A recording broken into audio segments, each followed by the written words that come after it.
It's a few minutes after 9, and we do have a quorum, so I'm going to go ahead and start the meeting. And I want to thank those of you that are here for coming. This will be your last day, won't it, for a while? Yes, sir. So, good. I want to start out by going around the table and having introductions. And I don't see Blair, but we can start with you, Frank. Frank Barbieri, School Board.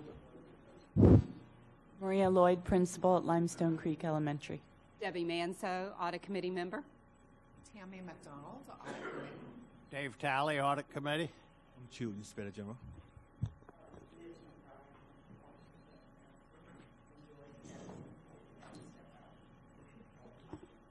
Michael, excuse me, good morning. Michael Dixon, Audit Committee. Mike Burke, CFO. Nancy Samuels, Accounting Director. Okay, now we'll go to that. Over to you.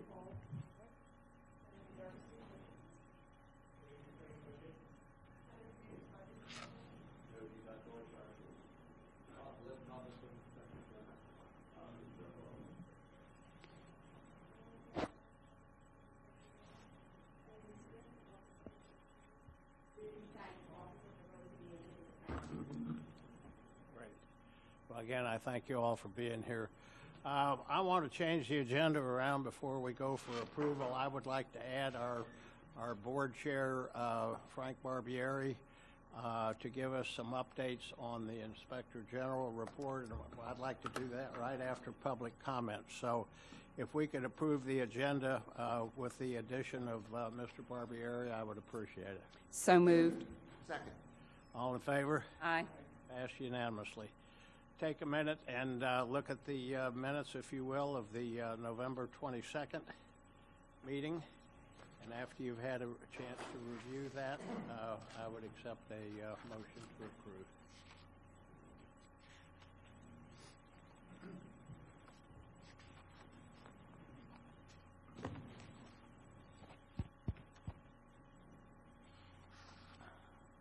I wasn't here, but I'll make a motion to approve the minutes. I'll second. All right, all in favor? All opposed? Unanimously. Are there any public comments? I don't have any cards, so I guess not. And before I turn the meeting over to Mr. Barbieri, I just want to thank the Audit Committee. I went before the school board at their meeting to tell them what our thoughts were in terms of outsourcing the Inspector General's investigative unit, and after a lot of discussion, it started out at a 5-2 vote to go along with us, and it ended up a 7-0 vote based on removing some administrative items. And I just want to tell you, people that are on the board, that I think you all had some, I'll let Frank confirm it, but I think you all had some real influence on this, because I had a transcript of our meeting, and I read some of the comments of some of the board members without mentioning names. And I think it lent some real credibility. So I think they listened to us. So thank you. And Mr. Barbieri, I'll turn the meeting over to you. Thank you, Mr. Chairman. So I've had the board office prepare a package that each of you have in front of you. There's a copy of the contract that was signed with the outside consultant that's going to be helping us find a new Inspector General, the Ray and Associates. So you have a copy of the contract. I just signed that the night of the board meeting, Wednesday night. And also attached, you'll find a worksheet that that HR and General Counsel's office put together for us. And if you look at that worksheet on the backside, the things that we handled at the meeting on Wednesday were the advertisement will go out for the Inspector General at a job range of 155 to 196, 965. That's the board. The board made a decision to use that number instead of the full range. It starts at like 118 or something like that. Also, the board approved the job description that's attached to your agenda, with the exception of the line through item. When we started this with Mr. Chu years ago, he hadn't at that point he wasn't a certified Inspector General at the time that he was appointed by the board. So the job description at that point said obtain no later than 18 months after appointment certification as a certified Inspector General. So that's been changed so that anyone we get at this point would have to be already certified Inspector General in order to be qualified for the position. The board listed a bunch of places where the board wanted the advertisements to go. Mr. Chu gave us some suggestions also at the board meeting, and that one is kind of open, so HR, General Counsel, and Ray and Associates will kind of decide what additional places we might want to advertise. And then the last thing that's attached is the timeline. It's kind of a general, the other thing that's attached there is HR gave us a printout of the inspector generals around the country and what their salary ranges were, so that we could see where we fit in with respect to what we were offering our inspector general. So you can see that as one of the attachments. And then finally is the timeline. It's kind of broad, the timeline. The board policy requires us to get input from the audit committee when we hire an inspector general. I anticipate that will be done after the board shortlists.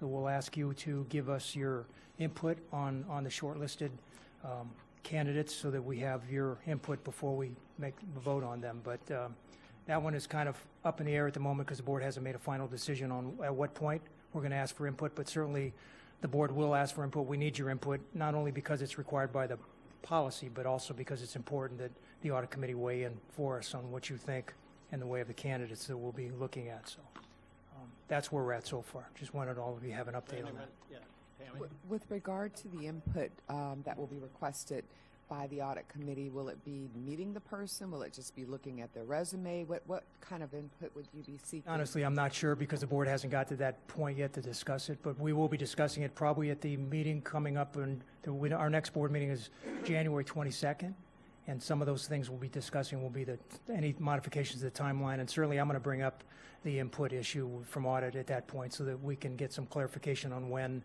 we'll be asking for your assistance. Your board meeting in February is on the 19th, I see. If we change our February meeting from the 21st to the 14th, will that be adequate time for us to take a look at the short list and get it to you, or how do you propose? If we've already shortlisted by then, but yeah, I did ask Mr. Chu if he would move that meeting before we met, our February board meeting, so that you guys meet before, because you were scheduled to meet 2 days after our meeting. This way, you'll meet before. So at least, even if we're not ready for input at that point, at least you'll have an update on where we're at, so you can get some idea on when. So board members, you do note in your packets that our upcoming audit committee meeting for February has been changed from the 21st to the 14th. And obviously that's the reason why. Right. Okay. Thank you. Thank you, Frank, very much. Okay, let's go to item 4, charter schools. Mr. Chairman, Oh, Mr. Chairman, yes, I have a okay, question. Mike. With the change in the description, just an existing staff that we have now, do we have qualified people now that are Inspector General certified? Inspector General certified? As required by the job description, yes, we Pardon do. me? As required by the job description, yes, we do. We do. And how many? Including myself, 5. Okay, thank you. So 4 others, in other words. Thank you. Okay, any further comments on that? Again, good job to the audit committee. I appreciate it. Okay, let's move on to charter schools update by Joe Dipasquale. Morning, Joe. Good, how are you?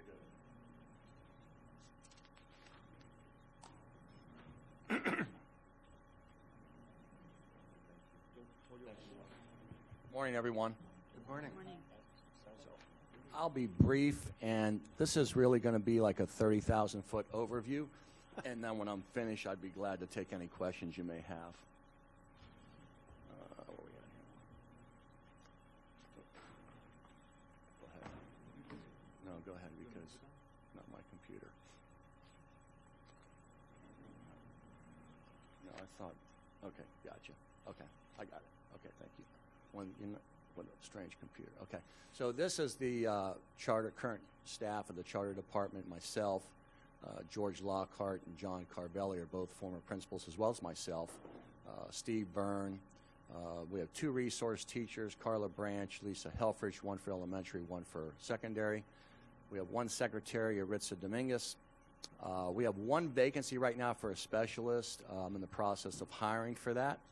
And then the support staff below there, those are district departments, obviously, and they assist us in monitoring the charter schools. and helping us conduct our annual reviews, which I'll get into in a minute here. ESE, transportation, food service, school-based team, budget, and safe schools. There's two types of ways that we really monitor the charter schools, and that's through the review process. There's two types of reviews: an annual review, which we're in the process of finishing those now for all 51 charters. By law, we're required to do one each year. That's an on-site review where the team actually goes out to the school. We spend approximately 3 hours, and I'll share with you here shortly as the kinds of things we do when we're looking for that. And there's also program renewals. So if you have a school that's in existence and they've got some particular special program that's up for a review or renewal, we look at that as well. But predominantly, we conduct annual reviews on each charter each year. This next form, I know it's kind of hard to read, but the chart at the bottom, what that describes is all the categories that we look at when we do an annual review. And you can see there's governance, there's food service, there's personnel, ESE, ESOL, transportation, so on and so forth. So we actually, when we go into the building, the charters have to present to us basically a binder for each one of those categories, and it's tabbed, and we go through that pretty thoroughly and make sure that the things that they're required to have by law are on site at that school. If there are things that are in question, we can go back and do a re-review. We're permitted to do that. We do allow them the courtesy of giving them the opportunity to fix some things. Nothing's perfect when we go there. It's always a work in progress in some cases, but based on the section. This is a little better visual of the things that we're looking at when we go into the charter and do a review. So you can see we look at curriculum, ESOL, ESE, personnel, student performance. Predominantly, most of the charters utilize our diagnostic testing. They're required by law to take the FSA and all the other state requirements, whether it be for elementary, middle, or high school. We look at facilities. We look at governance. Each charter school has a governing board that they answer to because they are autonomous from the school district, even though they are public schools. Food service, and again, we don't do all these. The different departments from the district assist us with these because they have the areas of expertise there. So those are the sections. Those are the things that we look at when we go and do a review. Prior to a review, we communicate with the charters. It's not a surprise visit. It's not an I gotcha. They know well in advance when we're coming. They know what they need to be prepared to do, what we're going to look at. Most of these schools have been in existence for some years, and so they've been through annual reviews prior, so they know exactly the process and what to expect. These are just tips that we provide them as to what we're going to be looking for when we get there, and what you're responsible for what you're responsible for providing us. I personally, I've been to schools when we've done a review, and if they're not prepared, I walk out of the building.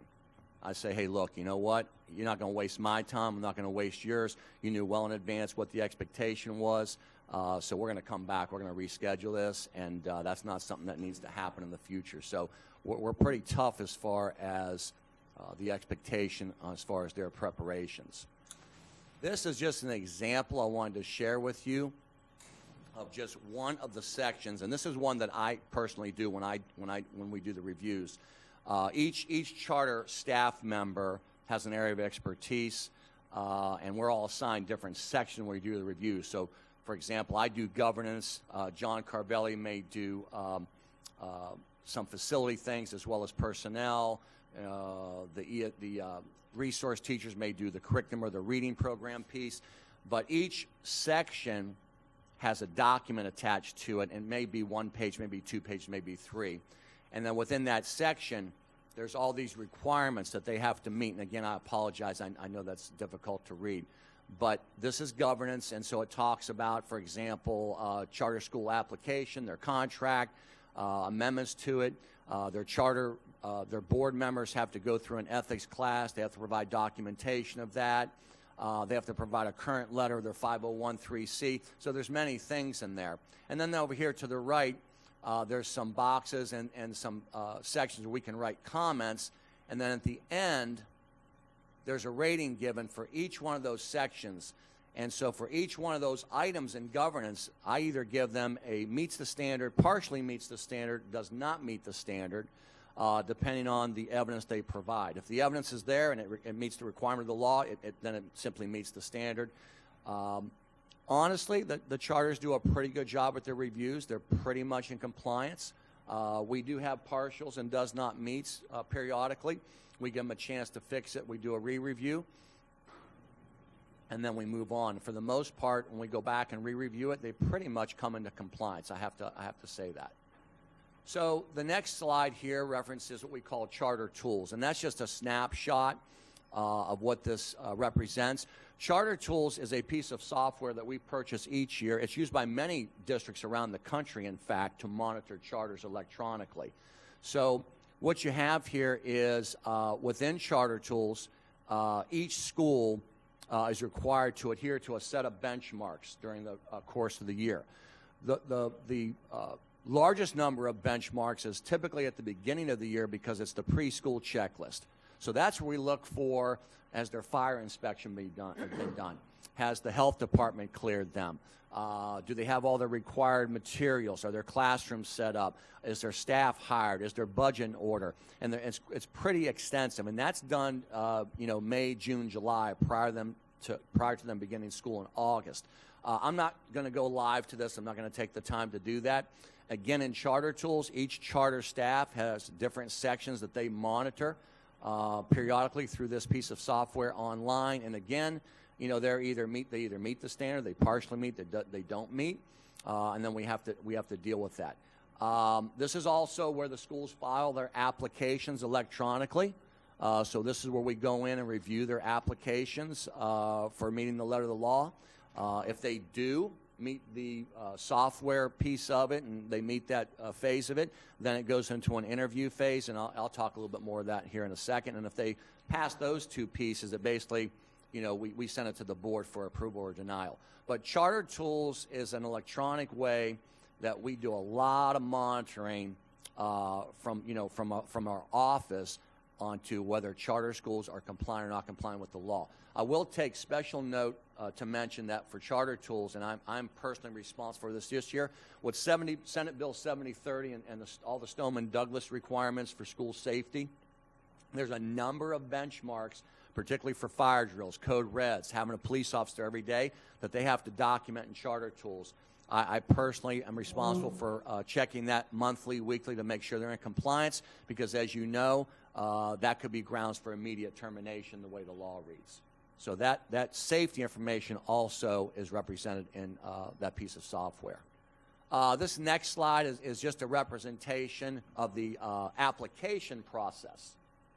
Each year we're required by law, and we do it in November. We've already conducted it. We're required to do a workshop or a training.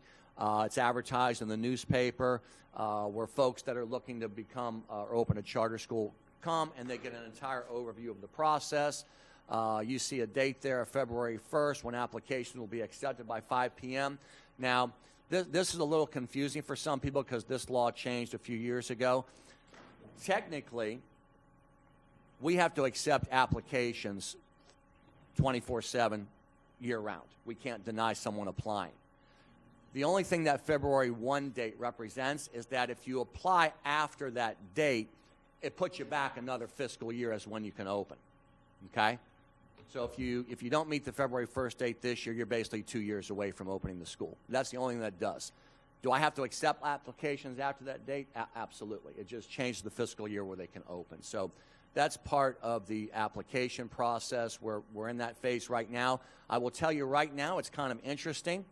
We currently only have one application in the pipeline, and that's a reapplication from a school that's tried about 3 times, and the app they've got right now is not looking too good, I'll be honest with you. We have schools reapply like that don't make it.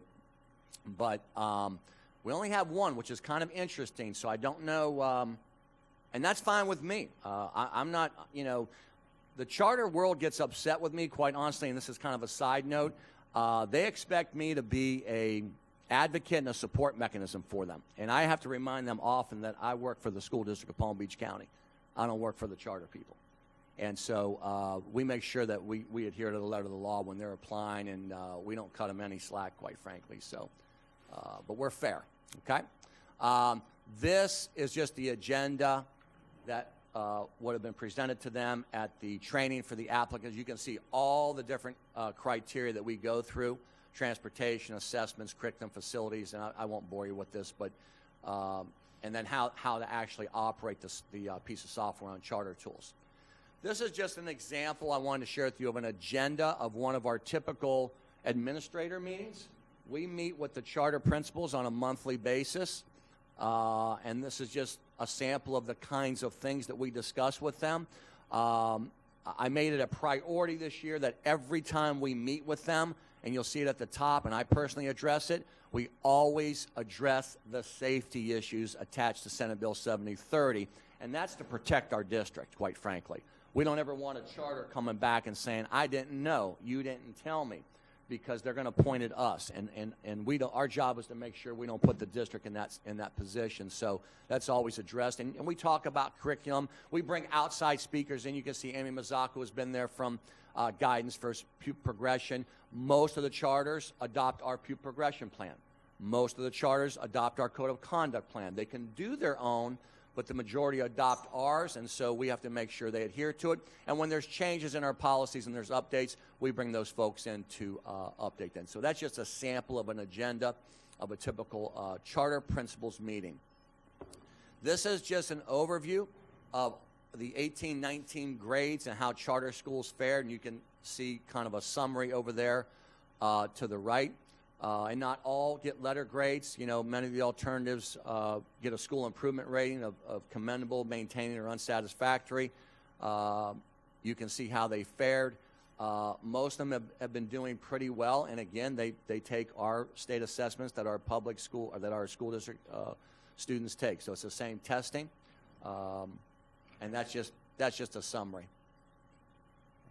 And this is just a continuation of it.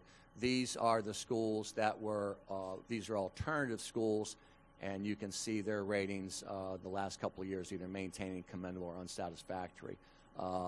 These are all either ESE centers, alternative high schools.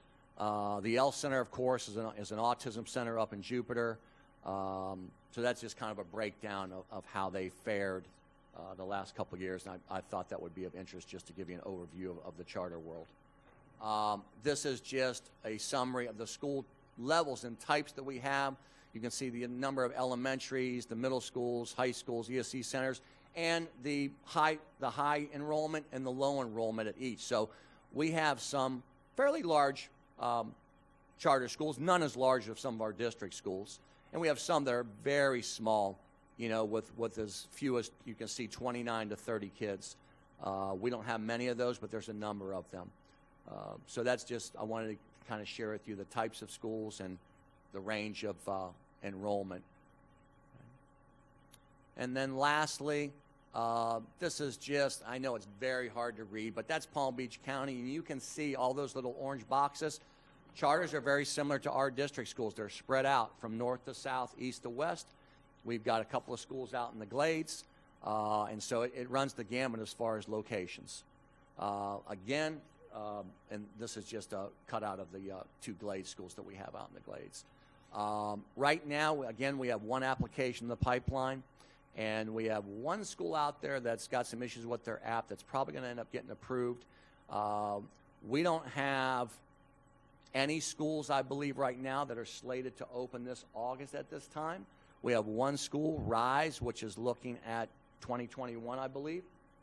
So I don't believe we'll be adding any charters for this coming particular year in August.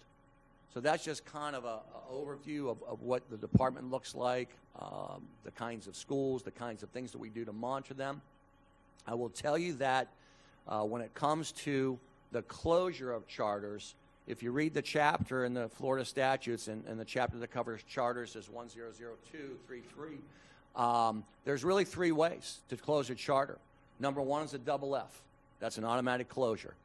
Number two is severe financial difficulties, which we've had a school that's been through that recently, Eagle Arts. And now what's been added, number three, would be for the safety and security. of not adhering to the Stoneman-Douglas Senate Bill 7030.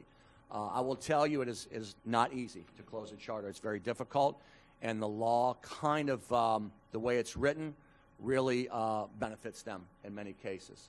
And if you do attempt to close, they obviously have the right to appeal it, and in many cases, they're successful. Questions, comments? Mike?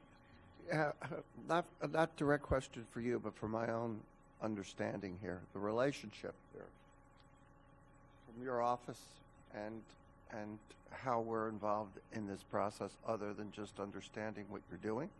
What do we actually need to focus on here as a audit committee for the school district? How does this relate to what's going on with the charter schools? I appreciate your presentation. Sure. I'm not quite sure exactly how this fits into our review process of how does it, I understand what you do now. Okay, great. How does your office, the Inspector General office, let me back up this way. How does the Inspector General office interface with the reports that you give so that you sign off on this? I mean, I don't know who's signing off on what. Do you report right to the school board, or do you go through? I've never dealt with the Inspector General's office on any of this. In the short time I've been in the position. No? Okay. How long have you been in this position? About 18 months now, 18 going on months? 2 years. Yeah, Okay. I follow Jim Pegg. We do work with the school board. Obviously, all the applications have to be approved by them. The charters and the contract to be approved by them. If there's financial issues, and I know Heather and William are going to speak to that, we work through the school board. I will let Heather, I'll defer to her when she comes up to speak. Oh, we have more presentation here? I think Oh, Heather's I'm going to sorry. speak too. No, and I think when it comes to money issues, it could end up going to them. I'm not sure, but one of the things I wanted to say is that the charter office in general monitors and provides technical support and assistance to charters, and that's the extent of it. Okay. They are public schools, but they are independent and operate autonomously from the school district, so they answer to their governing boards. Lung may be able to answer more about what you're asking. But I'm not quite sure I know what And I'm if I asking could just about, but add on to what Michael was saying, what is the audit committee's responsibility for? that's not for you. Yes. That's not a question to you. Right. Okay. Let's have Mr. Chu perhaps answer that. Okay. Let me give you all the answers. If you can see that our next agenda is to talk about the financial of charter school. And then in our school board policy under Inspector General, that we are charged with the responsibility of reporting through the audit committee to the school board regarding the financials of charter school. Now, with the presentation in our next agenda, to talk about the financial of charter schools, of course, we're going to get a general idea of what's happening with all the charter schools.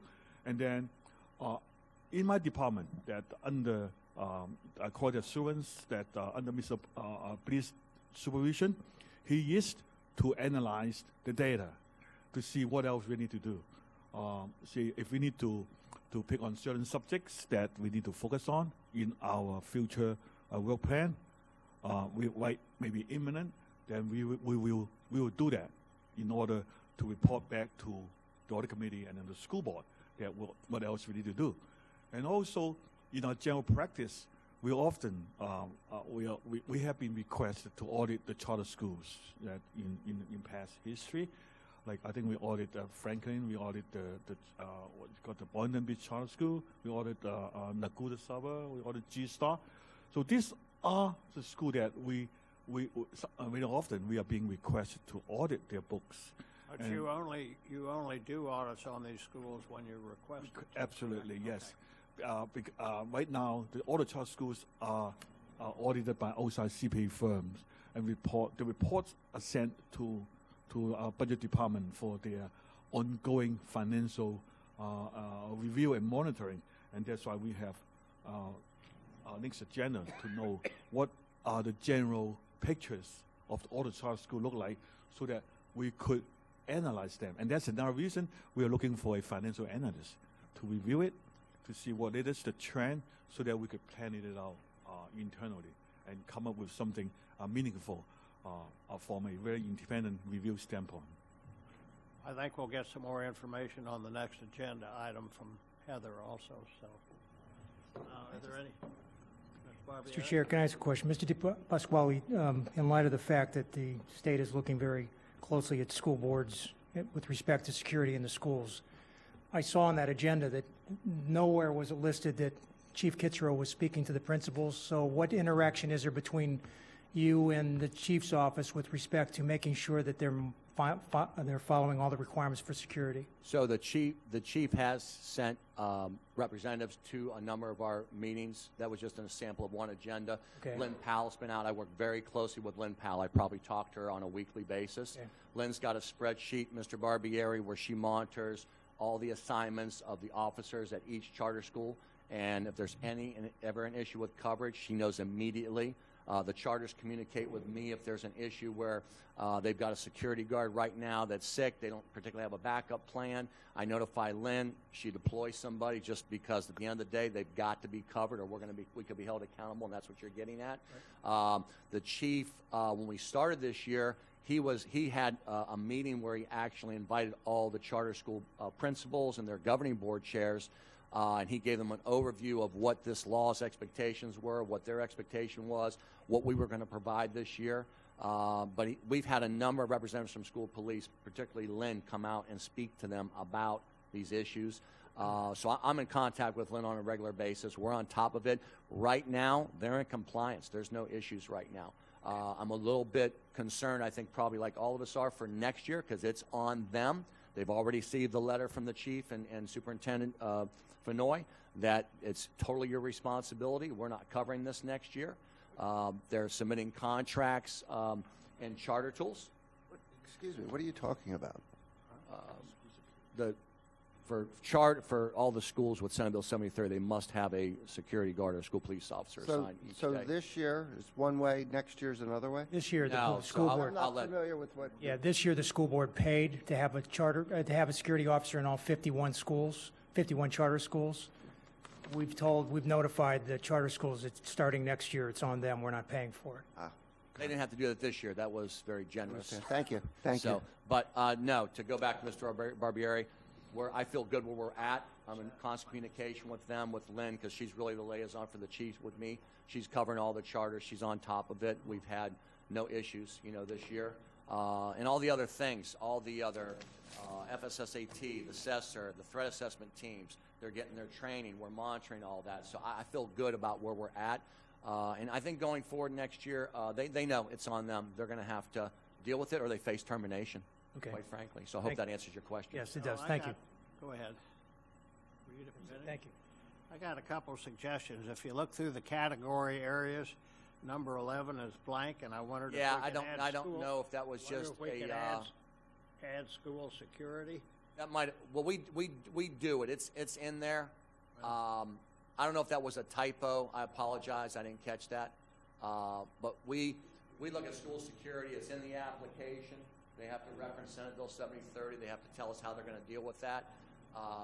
That might be what it is. I don't know. I apologize. That's just a typo. I should have caught that. How about addressing the financials? That's in there somewhere. Heather does it. I don't see it. No, I think it's better off to add a section here so that you can coordinate with. And these are not our sections. We didn't devise this. This is really what the state requires, the forms we use. So I apologize why that was blank, but we absolutely look at safety and security. That's one of the first things we look at. And Heather's team does a financial review. They do. Okay. So I have several questions. Thank you very much for your presentation, first of all. So do all of the charter schools get reviewed every year? All 51. Now, by law, we don't necessarily have to do that. We can do what we call a desktop review from the office if they're doing really well. I don't choose to do that. We go into every school every year because I want to put eyes on what's going on in that building. It's just a better process than sitting and looking at a computer. So we go into every building. So I, too, was concerned because I didn't see anything as I went through the pages that dealt with anything financial, and I know that... Yeah, Heather can speak to that. Okay, that's She's fine. coming up, yeah.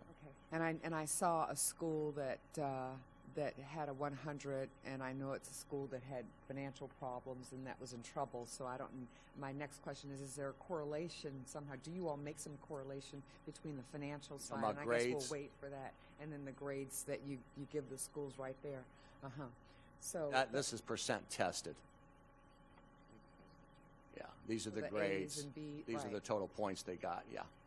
This is so- percent tested. So you see a lot of hundreds, which means every kid was tested. So what are the A's and B's? The grades. Those are their mean? letter grades, yes, ma'am. The grade of the school. Yes. Right? So that has nothing to do with anything No, financial? you could, honestly, you could be in trouble financially and your kid's performing pretty well. I mean, there's not necessarily a correlation. That typically doesn't happen because it all kind of goes together. But you could be barely making it, and Heather can speak to that, and academically be an A, absolutely. Okay. And on the checklist, when you look at the checklist? So, for example, on number 1, it has the contract.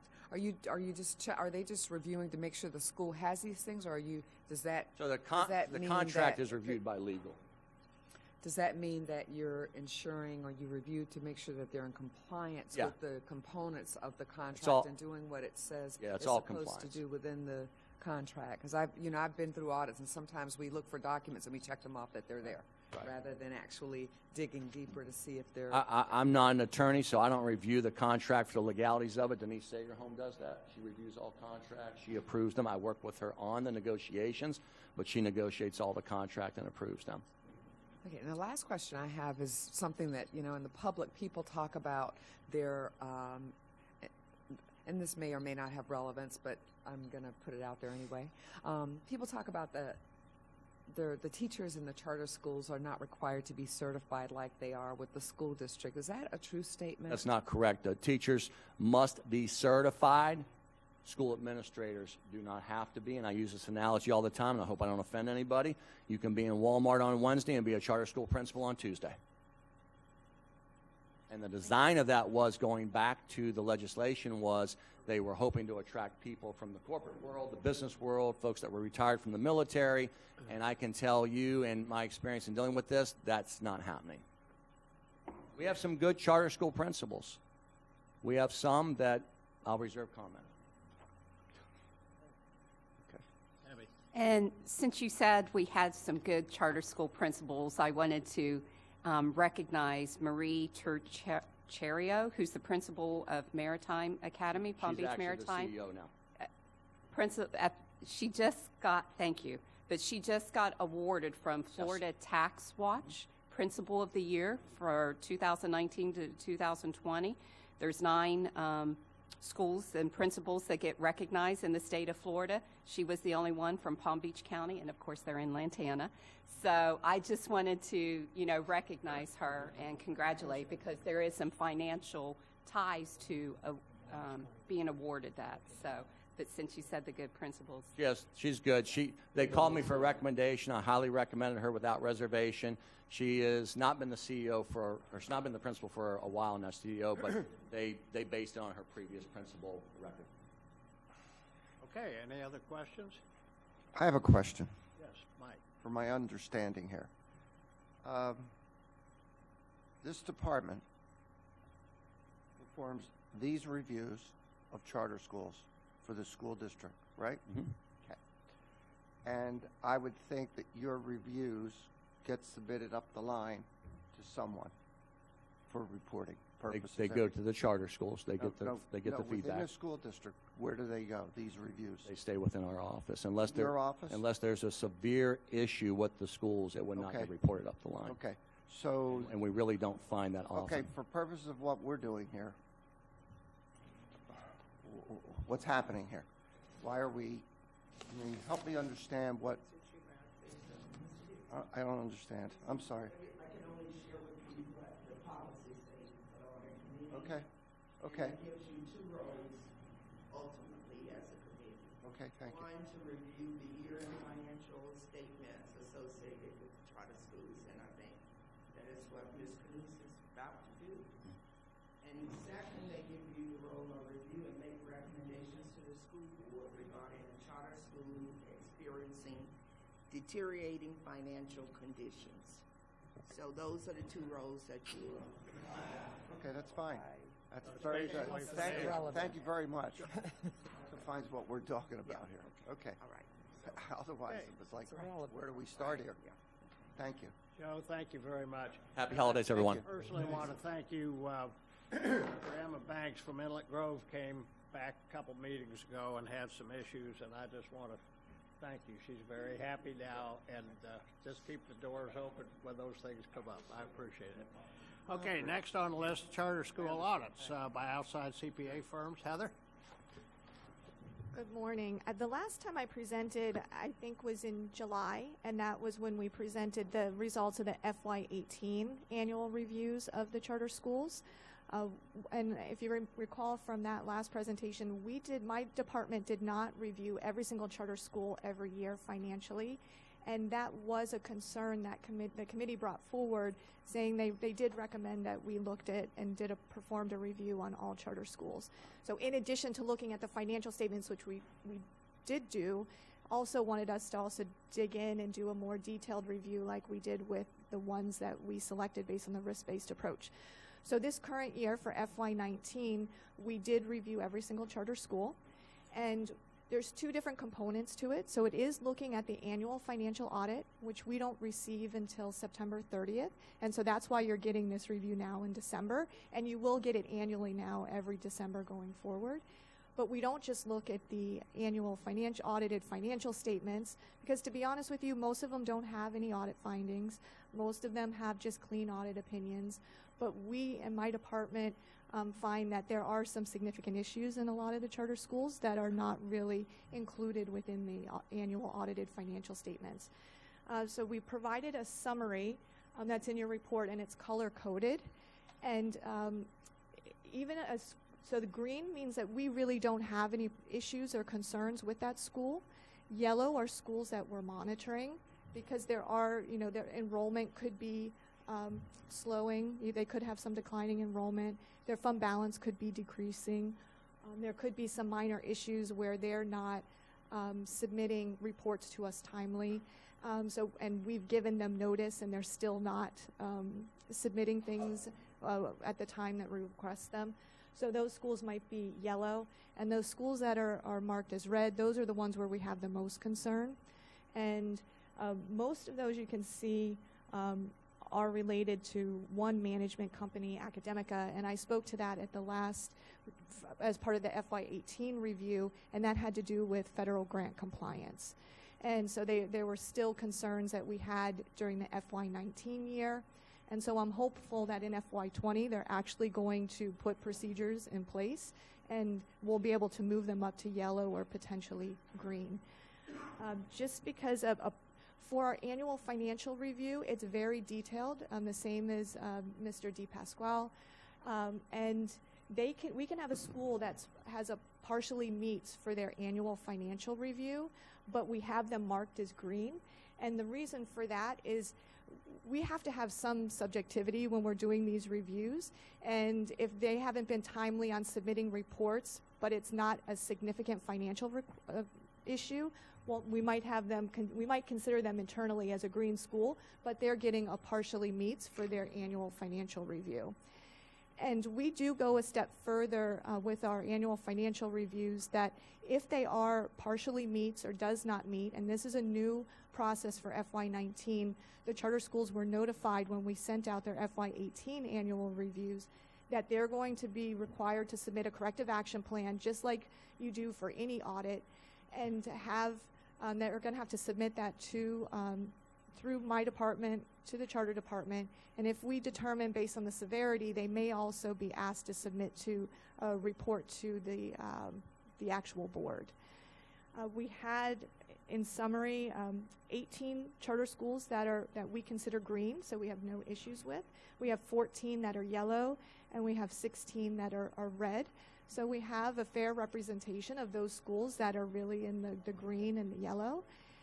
And I wanted to now turn it off to Mr. Dufresne, and he's going to give you a more detailed review of the annual review process that he went through. It's fine. Good morning. My name is William Dufresne. I work in the budget department under Heather Knust. We recently completed our FY19 annual financial reviews of all the charter schools operating in Palm Beach County. The annual financial review covers 6 specific areas. They are the budget preparation. Do they have policies and procedures for developing a budget? Does the board approve the budget? Do they approve budget amendments? Is the budget submitted timely? Other areas include financial accounting, monitoring and audits, grant accounting policies and procedures, other statutory requirements, and then finally financial viability.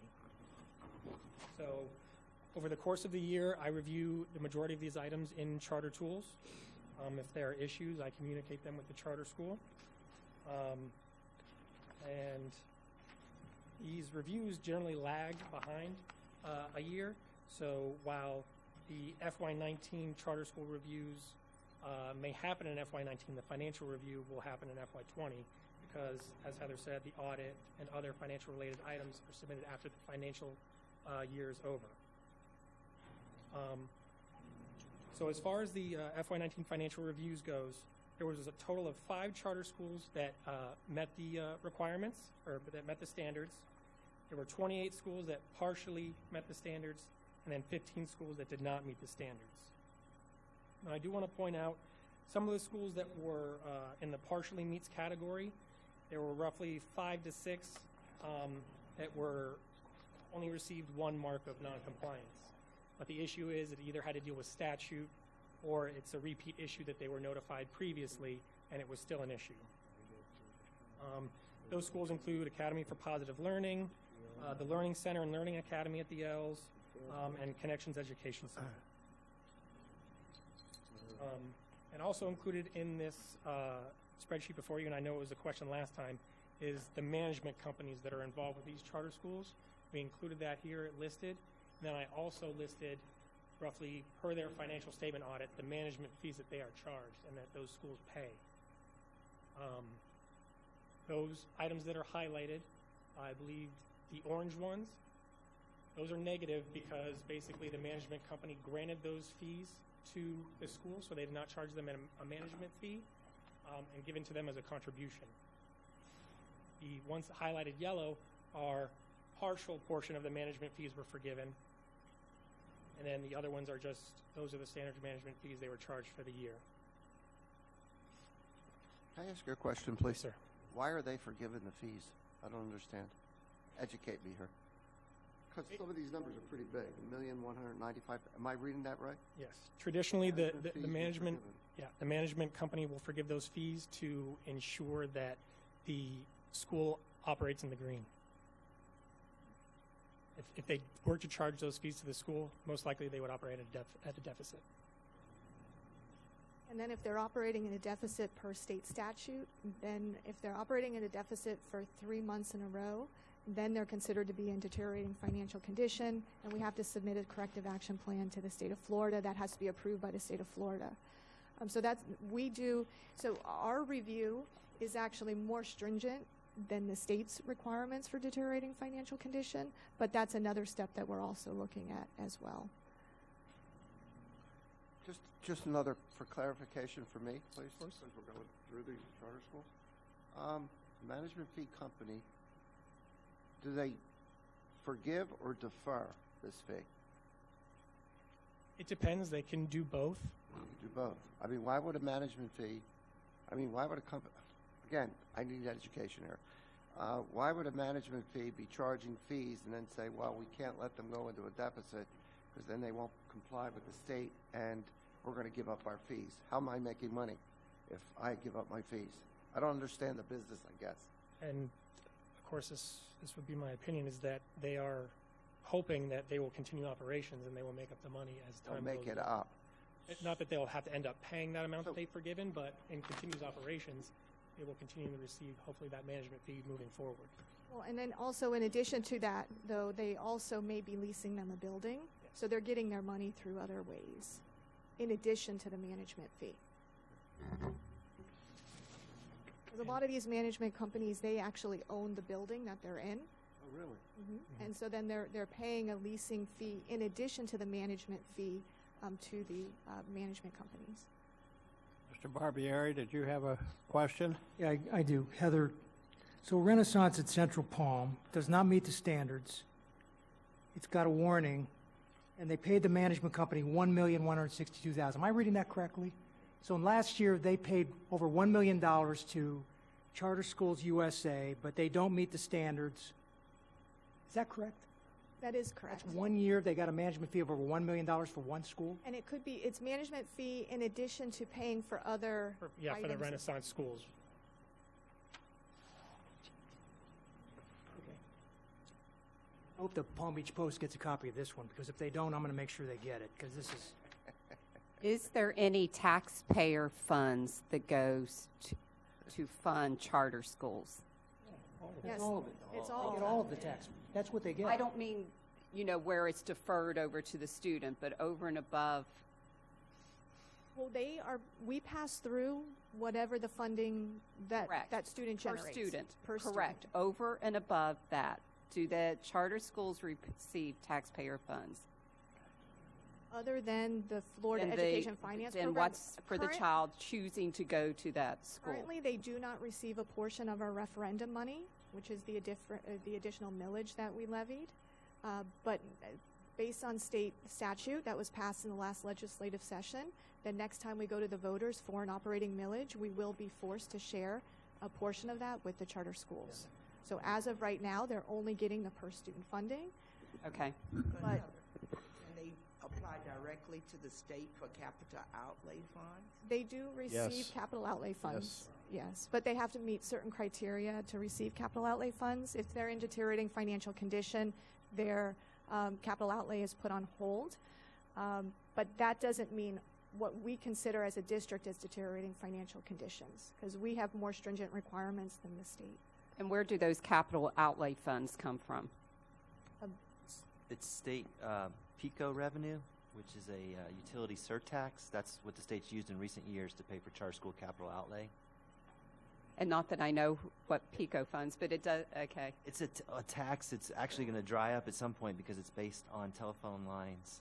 Okay, so it comes from another source, not directly from Well, property taxes.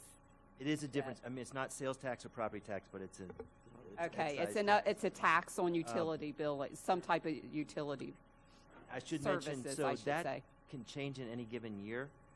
The way the law is currently written, that if the legislature does not fund the charter school capital outlay, it then falls to the local district, and we're required to cover it out of our local capital millage for capital improvements, the 1.5 mils that we levy. And it's about a $16 to $18 million a year issue. So we're always kind of holding our breath to see if the state pays for it or not, because if any year they stop paying for it, it falls on the local school board. Wow. And then I also did want to mention, and this comes to a question that you asked to Mr. Dipasquale, we're not just looking at the policies and procedures. This year, Mr. Dufresne took it a step further to make sure that they were actually doing what they said they were doing in their policy. So if their policy is it's dual signatures for every check over $5,000, we actually looked at a sample of checks and made sure that there were two signatures on them. So we took it a step further this year to make sure that their policies and procedures were actually being implemented and operating effectively. Do you evaluate the strength or the adequacy at all of their policies and procedures? I'm going to tell you why I asked this question. Let me just put another piece with it. So before I asked Mr. Dipasquale, I made a comment that it would seem to me that there's got to be some kind of correlation between the grade a school gets and the financial condition. Because if you don't have money, I would think that you wouldn't be able to pay your bills, pay your teachers, and operate efficiently, effectively, etc. And I'm going to make the school that I'm specifically referring to right now is G-Star School of the Arts. They got A grades, but they have an F rating financially. I just don't understand how that comes together, correlates, and you do say that they're meeting their own policies and procedures, but there must be something wrong if their rating is F and they've got audit findings and they've got serious financial issues based on this report. There's a disconnect there for me. I can tell you that a lot of the issues that we have with charter schools is they are lacking on the administrative side on the business side of the oversight of the schools. A lot of the staff do not have the expertise to understand what the federal grant requirements are. So the only time it really comes into play where you do see a match is like Eagle Arts, where they didn't have any money. They were really running the school down. There were just significant concerns raised by the parents that the funding was not being allocated appropriately. So that's one time where, you know, the grade of the school did match up with the financial view of the school. But a lot of them, the grade is truly independent of the financial side and the operational side of a charter school. And a lot of it, like I said, it's the lack of experience of, in some cases, even the management company not knowing what proper policies and procedures they should have in place and making sure that they're actually implementing them. We'll see that they might have very good policies and procedures, and they're going to reference all the federal grant compliance requirements, but when we actually dig into it, they don't know what the federal grant compliance requirements are, and they're not even following them. And so that's the challenge that I've had being in this position, that I've been more auditing these schools than just doing a superficial financial review. And I'm just finding just an overall lack of understanding, lack of experience. But that is not something that's a concern, I don't think, of the legislature, because they think that's the role of the charter schools. They don't necessarily need to have that financial background. They want them to come in and try to change the schools academically, you know, reach those students academically. That's more of the priority than making sure that they really truly have strong financial controls in these charter schools. That's my personal opinion. Okay, thank you. And just a comment, hints back to, I'm sorry, I'm going to call you Mr. D, his comment about Walmart to running principal of a charter school because they want someone that has that business background. And so I can understand, but he's saying that you don't usually get that, though, with some of the, No, principals. I don't see that any of the charter schools have people that, I mean, no, I can't say any. There are some schools, some charter schools you can see are doing an outstanding job, and they make it a priority, and they have a dedicated person that handles their financial accountability at their school. Unfortunately, that's not at the majority of the schools. Okay. And even those with management companies that you would expect to have strong policies and procedures in place, I'm just not seeing it. And it just puts a lot more work on my staff on the oversight part of it. And it's a lot of letters that we send out because there's not much we can do when we find issues. So we work very closely with the legal department, making sure to put the charter schools on notice. We copy the Florida Department of Education on every letter that we send to the charter schools. But we are limited in what we can do. It really is sending letter after letter after letter. But that's pretty much all we can do. Michael, did that answer some of your financial questions? Yeah, it's an interesting environment, I'll tell you that. It is. I guess it sounds like it's just the school district here just has to do the best they can to maintain compliance from our end if something would happen. It sounds like you said you had no responsibility. You can't do anything about what you find out except send a letter or send it to the state. You have no authority to do anything. So I guess what we're here, I guess, as a committee here, as long as the compliance is being done by the internal departments of the school district, that's all we can do. I don't know. Interesting. So let me ask you a question. Why can't the audit committee make a recommendation to the school board that every one of these schools that does not meet the requirement should be terminated? I mean, why aren't we trying to do something about this?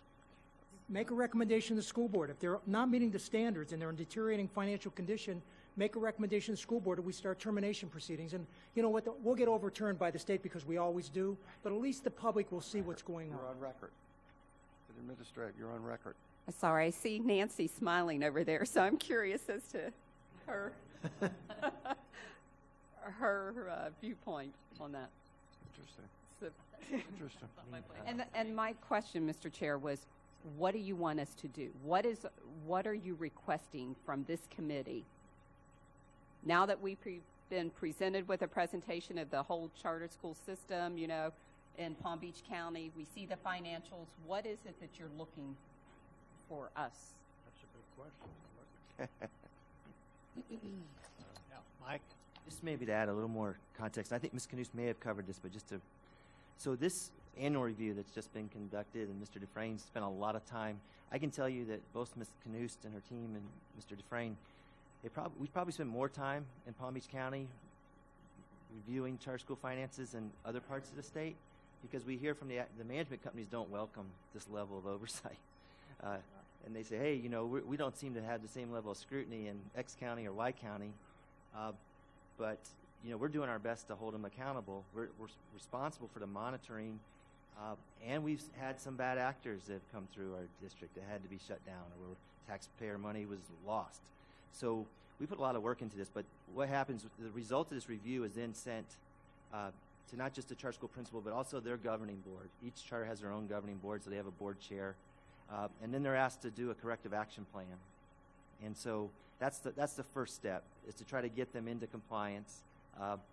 If conditions, it's a pretty high threshold, but if they continue to go in a downward spiral and the financial condition deteriorates, as Mr.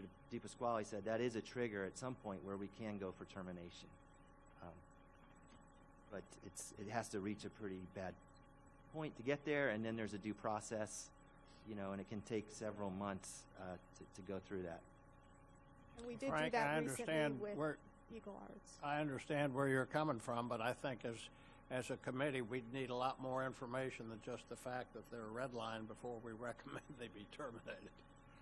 So I don't know. Well, wait. Well, we're not recommending termination. I think what we're saying is, as a committee, do we want to put some benchmarks out there for review of some of these red line things and send it back? I don't know, send it somewhere. That was going to be my suggestion too. Maybe we look at a request to know which schools that are redlined, that have been redlined over, say, the last 3 review periods, and if they continue to be not performing, then we maybe look at recommending termination. I think you raised some numbers in your comments. Schools that are there in compliance, schools that are in the middle, and then schools that are like underneath. Yes, sir. Not acceptable, maybe. How many are there? Could you say that number again? You said that. Totally, there were 5 charter schools that meet the standards. 28. 51? 5 of 51? Yes. Wow.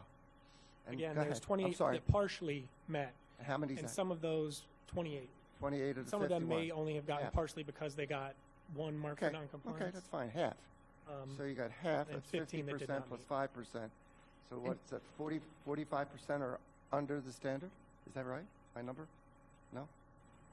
Roughly, yes. Can I ask a question too? Because we talk about these management companies, and the management companies are getting paid to manage these charter schools properly. So somehow you got to hold the management companies accountable as well. So, but I would support, and if we could get the language properly vetted through this committee, of making a recommendation to the school board for the charter schools that are failing to meet the requirements of the Florida statutes, that a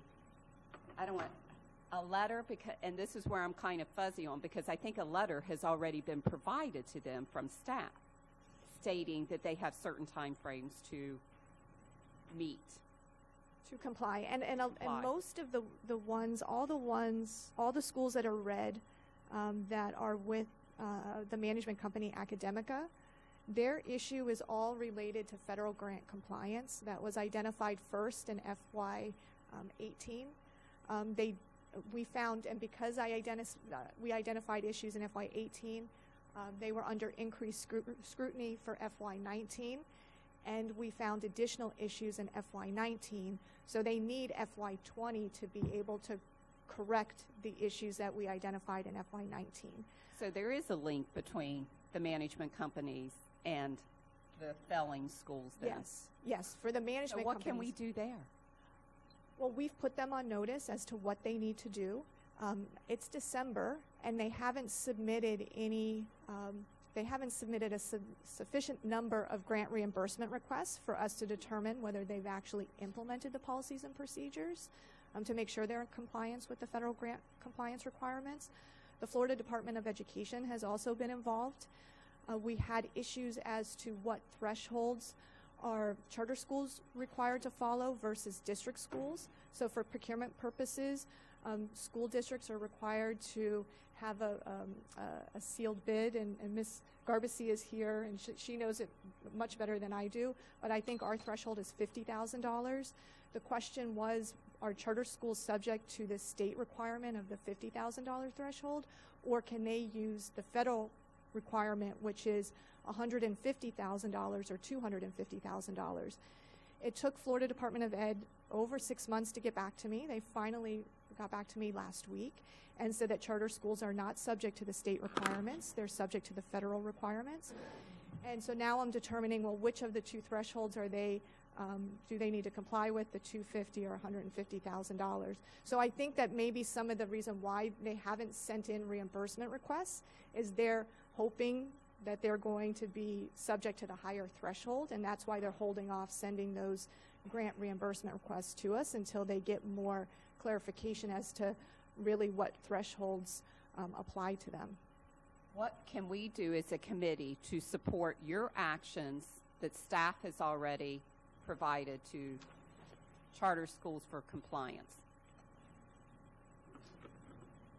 I don't know if this is an actual voting report. I mean, you could approve the report, and then we'll provide an update. And if we're not seeing any, if we're not seeing the schools make any improvements, then we come back to the committee and at that point ask for additional support. Because we have provided at this point what the schools need to do, and we do need to give them time to make those corrections. So is 3 years enough time? It depends. So if you make a so this academic or whoever the management company is, you said two cycles ago you found and that they had issues primarily around federal grants, and they were supposed to take corrective action. Well, this last fiscal year you saw more problems potentially. So now you've made recommendations and asked them to take whatever corrective actions are necessary. So you'll give them a third cycle to make those corrections. My Because question is that enough time to make a recommendation for termination? Well, they were additional issues. So they weren't the same repeat issues the second time, because we were looking now in more detail, so they were new issues. For termination procedures, in working with the legal department, the issues that we identified at this point were not determined to meet the criteria to be eligible to terminate the charter school. So potentially, I mean, it depends on, we have to look at each case and each scenario as to whether it will have a legal basis for termination. Okay, so it sounds like Ms. McBride, our legal counsel, indicated that one of our charges is to determine if we should recommend termination to the school district. So we need to. Am I incorrect? Let me correct what the policy says. That the audit committee would review and make recommendations to the school board regarding a charter school experiencing deteriorating financial conditions as defined by state law. Okay, so I think Ms. Canus is right. They should be working with legal in general for termination of charter schools. But the board has set out the parameters by which this committee can address and make its recommendation. It's not just in general. Yeah. So we have no rules. The question for this gentleman right here by me is, how many of these schools are experiencing deteriorating financial conditions? Do you know? Well, and it's also important to understand that when we identify, when we identify a deteriorating financial condition, per statute, we have to notify the school's board, and they Right. have to submit a corrective action plan to us. Right. If the school district and the board agree on the corrective action plan, then we submit it to the state, and it's in place for a year. Okay. So I think at the outset of just identifying a deteriorating financial condition, I don't believe that's grounds to try and terminate them. We need to give them time to work through it and see if they can come out of it. If they continue to show after that or go into a state of financial emergency, then that's when you would need to consider termination or having them voluntarily terminate their charter. And again, how many schools are we talking about? That's the question. That have deteriorating Yeah, yeah. financial. Yeah, Which is a that was the limited, question. which is a limited threshold for the state. So Bright Futures Academy was under deteriorating financial condition. G-Star. Based on their audit report from the previous year, their audit report from this, and we're still working with them to come up with a corrective action plan that will be approved by the state. But since then, their new audit report came out, which removed the deteriorating financial condition identified by the auditor, but we're still going to proceed with a corrective action plan with that school. We may have a new school, Olympus, which currently, as of just this week, meets the condition for deteriorating financial condition. But we have to work with that school to ensure that, it isn't just because the financial statements they reported to us were inaccurate. So we do a review before it's sent to the state. Toussaint as well is under deteriorating financial condition. And that's why they've had 1-year renewals with the school board. Instead of doing a 5-year contract renewal, we've been doing short renewals with them to make sure that they could try to increase and maintain their enrollment. Did I get all of them? I believe that's it. And a school may not meet the criteria for a deteriorating financial condition, but we do send them warning letters. So if their expenditures exceed revenues for 3 consecutive months, but they still have a decent fund balance and continue to operate, we would send them a warning letter, letting them know that we've identified this, but because you do have the financial resources to continue operation, we're not asking you to submit a corrective action plan. We just want to make you aware so that you can make changes internally. We try to be proactive with the charter schools to put them on notice so that they can try to make changes. And Chair, I think I'd like to make a motion. All right. I'd like to make a motion to accept the report as submitted by staff and for staff to provide this committee at any time a school meets a deteriorating financial condition, advise this and bring back that information to this committee so that we can take appropriate action. We have a motion on the floor. Is there a second? I'll second Discussion? to start. Mr. Chu. Mr. Chairman, we do have a corrective action follow-up process, which is required by, I think it's 2.61, policy, that every audit we do, that we have to follow up on management corrective action. So likewise, I appreciate that. I think that Ms. Canu's department have been working on that piece. I think what we can do is to, as required by our policy, that we need to bring it to this committee and to the board. I will have my staff to work with Mr. Frank to make sure that some really official follow-up to a certain extent that since it's required by the policy, I think we need to further reinforce and assist staff in pursuing their goal to make sure the deterioration of charter school, if any, had to be addressed. At the same time, that while we're paying, the charter school are paying management firm over $1 million and let the deterioration continue, I think someone had to address those issues. Okay, any further discussion? Mr. Chair, can the motion be repeated, please? Debbie, could you repeat Yes. the motion? That we accept the report as submitted by staff and that staff provides this committee any information for a deteriorating financial condition, bring it back to this committee so that we may take appropriate action. And whatever that action is, we'll determine at that time based on, information from staff. Okay, further discussion? All in favor of the motion as stated? Aye. Passed unanimously. Okay, Heather, thank you very much. Thank you, sir. Actually, I did want to say one more thing. As Heather mentioned, as part of the annual financial review, any school that got partially or does not meet has to submit a corrective action plan. That's due February 14th. And once we receive those, we will be reviewing those. And if you would like us to bring those to the committee. That's fine. Okay, just as a note, we're going to go on to the audit of the district use of piggyback contracts, but I'm going to have to leave in about 5 minutes, so if we're not finished by then, I'll have my vice chair close the meeting. And in the meantime, Merry Christmas and Happy Holidays if I don't get a chance to say that to all of you. Okay, Mr. Chu, item 6. Thank you. I'll have my staff, Mr. Bobris, and also Aida, to come forward to do the quick presentation. I think she had a PowerPoint. Good morning. I am Aida Smith, and I am presenting the audit of the district's use of piggyback contracts today. Okay, I'm going to go very quickly. The objective of this audit was to determine whether the selection and award process for piggyback contracts funded with the local sales tax is in compliance with related Florida rules and school board policies. We reviewed 12 contracts. 10 of them were piggyback contracts, and then there were 2 that were construction contracts.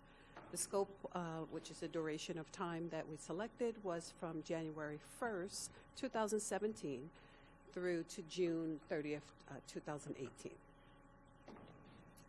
Okay, the 10 contracts represented 61% of the sales tax purchase orders at that time. Okay, this is just the rule of Florida Administrative Code that states that the district can piggyback off of other contracts, other agency contracts. But the premise is that it should allow the district that it has the same terms, conditions, and prices or lower to award that contract. Okay. And all of this is in the report. This is a sample of, this is the listing of all the contracts that we reviewed. And the original contract value, some of them have increased during the time, but this is the list. Okay. The first conclusion is that of the 11 key attributes that we reviewed, 9 of them were determined in compliance with what it should be. So these are the 11 attributes, and it's in your packet. Conclusion number 2 is we determined that according to policy, prior to awarding a piggyback contract, the contract should have been submitted to Office of Diversity, just to review and see if there are any minority vendors or small businesses that would be able to offer better pricing or able to handle those services. So we noticed that there were 4 contracts that purchasing showed that displayed that they sent the information over to Office of Diversity, but they did not receive a response. Okay. So our recommendation is to make sure that to encourage purchasing to work closer with Office of Diversity to make sure that they can collaborate and make sure that they are getting a response. Okay. And conclusion number 3 is that piggyback contracts did not always undergo legal review. During the review, we noticed that there were several contracts that they may have started about $240,000, but over time they exceeded maybe renewals of $1 million, $2 million. So as we discovered this, we worked with General Counsel's office, and General Counsel worked with purchasing to get a process in place to now start looking at contracts as low as $25,000 for professional services and $50,000 contracts for non-professional services. So they immediately implemented a procedure. Conclusion number 4 is inappropriate use of piggyback contracts for construction contracts. So we discovered there were 2 contracts that were for continuing contracts. Sometimes they are used for ADA services, emergency use, and we recommended that they do not use piggyback contracts for those type of services because it cannot be the same terms and conditions for construction projects. Are there any questions or clarifications needed? Any questions of our committee? If not, I'll accept the motion to approve this report. So moved. All in favor? Aye. All opposed? Passed unanimously. Thank you, Aida. Thank you. Okay, next, is there anything you want to discuss on these FYI items? Yes, Mr. Chair, I just want to bring to your attention that under FII 7.1, this is a memo to we did an audit. We did an audit of the selected cybersecurity controls, and since this report contains security information that under the definition of the state statute, this information is confidential and is exempted information that we don't have to release to the public. And the report in its entirety was presented to the school board at a cold store session sometime back in September. And so just let you know that we did the audit and the report being presented. And I think we did something similar before regarding also the school's disaster recovery plan. Did the same for the same reason that information was presented to the school board at the cold store session. Was the report accepted by the school board? Yes, they accepted the report. Any comments? Okay, the internal funds audits. This is an update of how many schools we have completed so far. We still have 85 schools to be audited. And then I think we are pretty much in sync with the prior year audit. Hopefully we could get somebody to staff for management comment for when we wrap up everything. Okay. Any comments or anything further to come before this committee? If not, I'm going to say it again since I didn't have to leave quite yet. Merry Christmas and happy holidays to you all, and to the audit committee members in particular. I want to thank you for your dedication and hard work, because it really is appreciated. And our next meeting is January 17th, so at this point, I hate to say it, but I won't see you all till probably next year. Meeting adjourned. Thank you.